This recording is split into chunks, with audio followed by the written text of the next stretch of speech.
All right, so get this. We're going to deep dive into some pretty unexpected business advice today. Oh, yeah. You ready for this? I'm ready.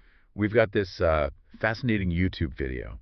It's Warren Buffett speaking to a class of small business owners. And Graduating class. yeah, graduating class. Okay. You're not going to believe what he highlights as the key to their success. I love it when we find these unexpected sources of wisdom, right? Yeah. Like, you think you know what to expect, but Yeah. you don't. This is a good one. Yeah. So be prepared to be surprised. Okay. Because we're not talking about investment strategies. Right. Which is, you know, What you might expect. kind of what you'd expect from the Oracle of Omaha, right? Yeah, exactly. Yeah, Classic Warren Buffett. This is about something much more fundamental. Okay.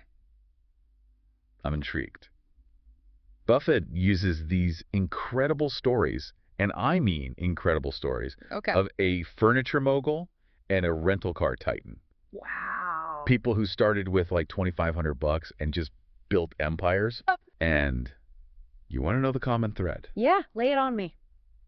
It's not about revolutionary products or groundbreaking ideas.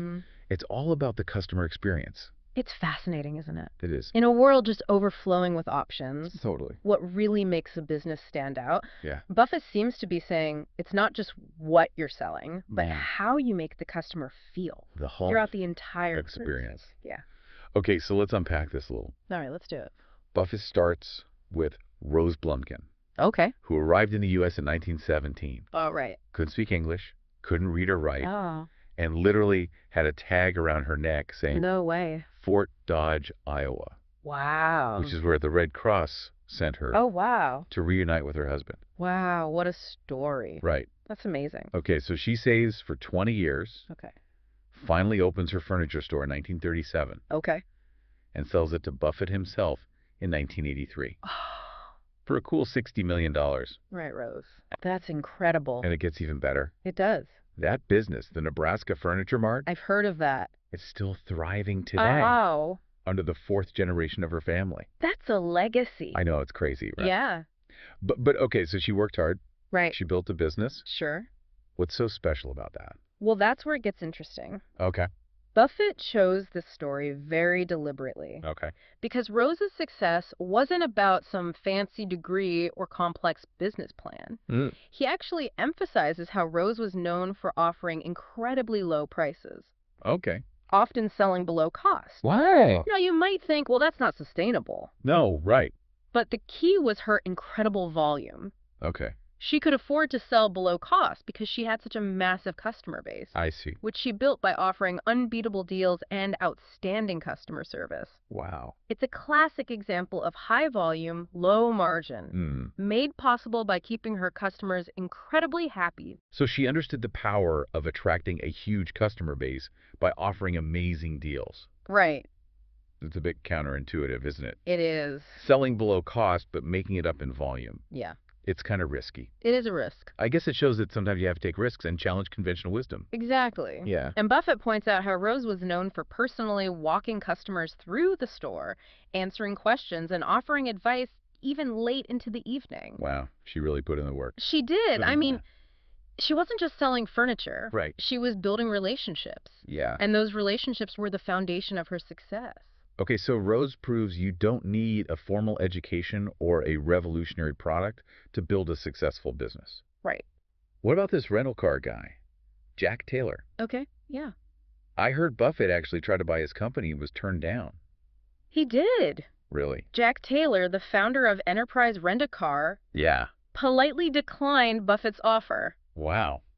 Must have had a good reason. He did. Now, here's a guy who dropped out of college after a year, served in World War II, Okay. became a used car salesman, Right. and finally launched Enterprise at age 40 Right. with a grand total of 17 cars. 17 cars. You talk about an unconventional path to success. That's barely a fleet. He was going up against giants like Hertz and Avis? He was. How did he even make a dent? That's what's so fascinating about this story. Okay. Taylor focused on what he could control. Okay. the customer experience. Mm-hmm. He couldn't offer a wider selection of cars than his competitors, Right. but he could make the rental process smoother, more personalized, and more convenient. Okay. And you know what? What's that? Buffett highlights this. Really? He actually notes that Taylor made a strategic decision to avoid competing directly with Hertz and Avis for airport rentals, Oh, interesting. focusing instead on neighborhood locations. So he found a niche He did. by focusing on those who weren't necessarily flying in Right. and needed a car at the airport. Smart. But what specifically did he do that was so different? I mean, renting a car is renting a car, right? Right. How many ways can you improve that experience?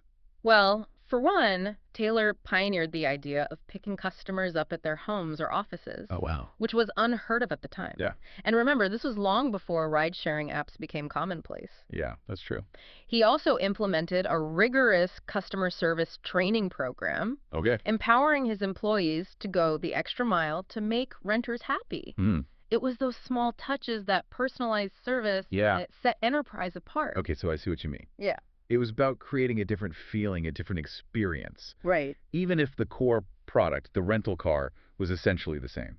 Precisely. And that focus on customer experience paid off.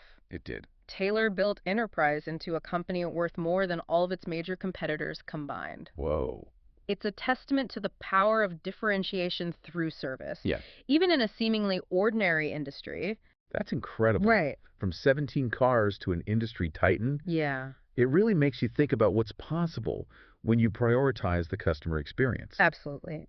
Okay, so we've got Rose Blumkin, who offered unbeatable deals, Right. and Jack Taylor, who focused on personalized service. Mm-hmm. Two very different approaches, Yeah. but both achieved remarkable success. They did.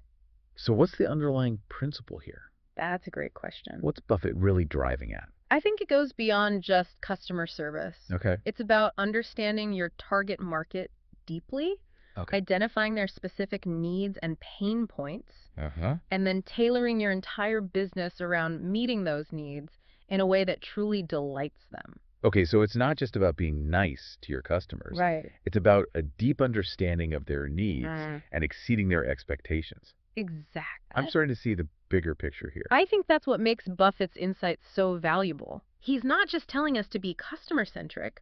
He's showing us how two seemingly ordinary businesses achieved extraordinary success by making the customer the absolute center of their universe. This is already so insightful. Right? I'm excited to see what other nuggets of wisdom Buffett has for us. Me too. Let's keep going. Yeah, let's dive in. You know, it's so easy to get caught up in all the, the latest trends and flashy business models. Totally. But what Buffett reminds us is that those fundamentals, they never go out of style. Right, it's like building a house. Uh-huh. You need a strong foundation before you can even think about those cool architectural features. Precisely. And in business, Right. that foundation is built on a deep understanding of your customer Okay. and a commitment to exceeding their expectations. Makes sense.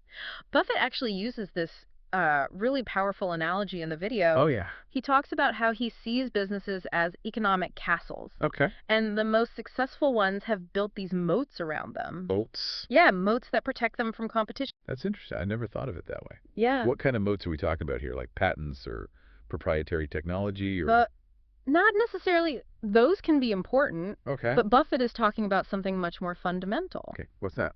He's talking about creating a customer experience that is so unique and so compelling that it becomes a barrier to entry for competitors.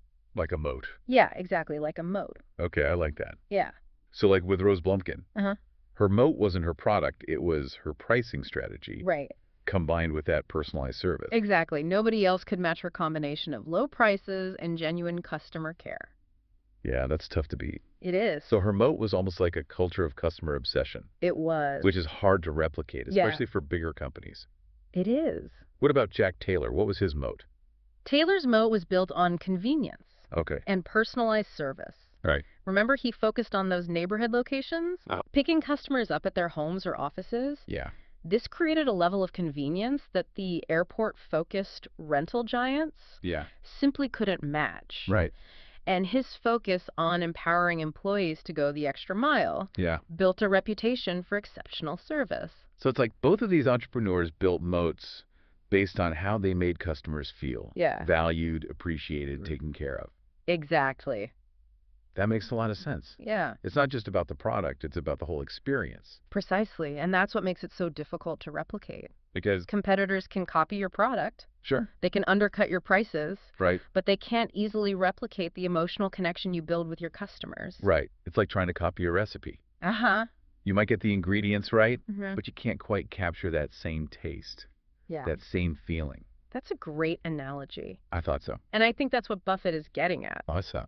He's urging entrepreneurs to focus on building those intangible qualities, Yeah. those emotional connections that truly set a business apart. All right, so we've got these incredible stories of two very different businesses Right. that found massive success by focusing on the customer experience. They did. But how do these lessons translate to the modern world? Mm, I mean, the business landscape has changed so much in recent years. it has.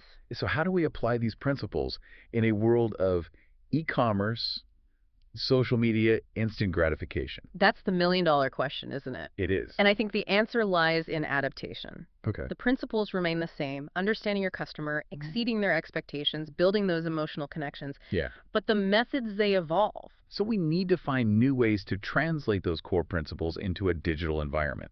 Exactly. Think about e-commerce. Okay. You might not be able to personally walk customers through a store like Rose Blumkin did, Right. but you can create a personalized online experience. Okay, how do you do that? Well, you can use data to recommend products they might like, Okay. offer tailored discounts, Uh, even send handwritten thank you notes. Oh, that's nice. It is. So we can use technology to personalize the experience even at scale. Right. That's pretty cool. Yeah. What about social media? Yeah. It seems like everyone's just shouting into the void trying to get attention. They are. So how can you actually build those meaningful connections in that kind of environment? Well, social media can be a powerful tool for building relationships Well, if used correctly. how do you do that?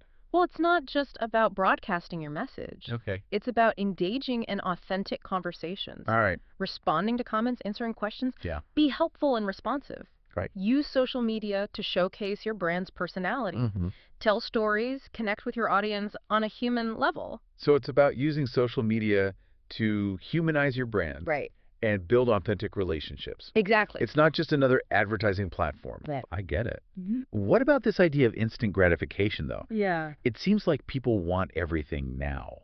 Now. They do. How can you build those long-term relationships when everyone's so focused on the short term?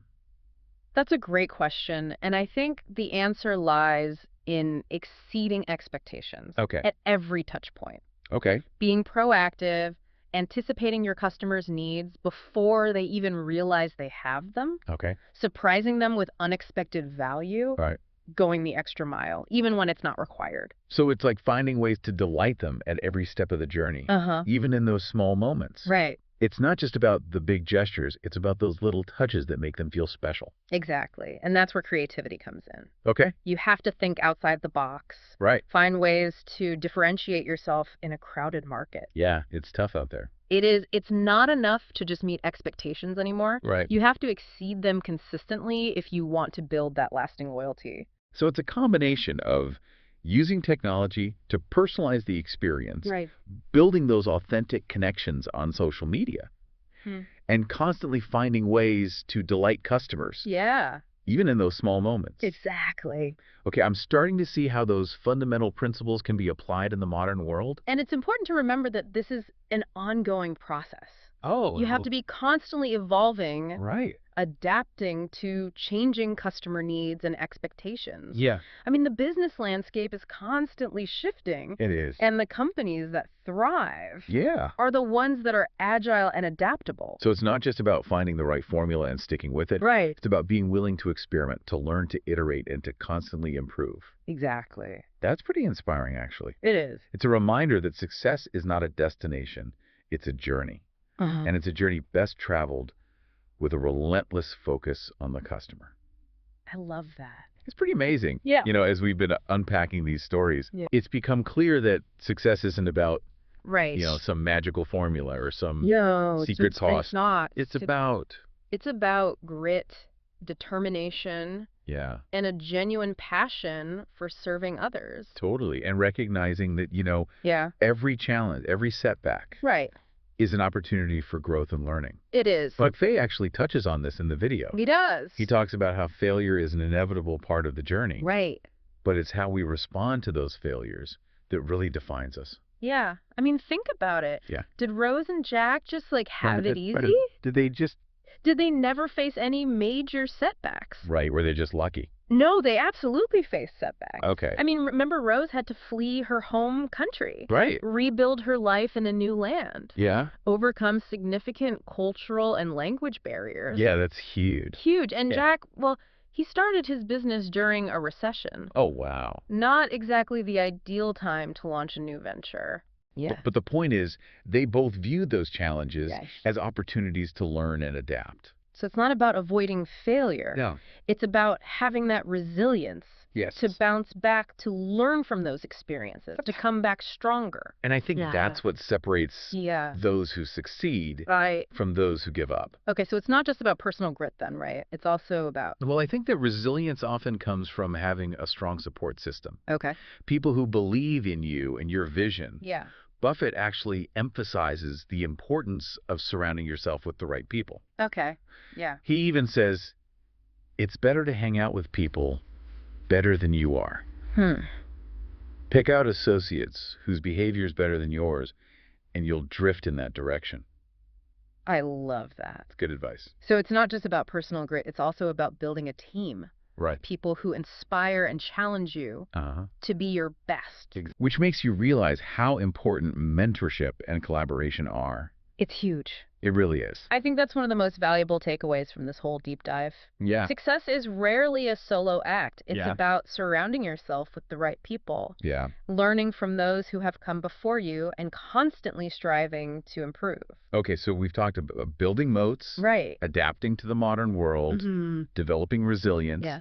But what's the ultimate takeaway here? What's the one thing that you hope listeners walk away with from this deep dive?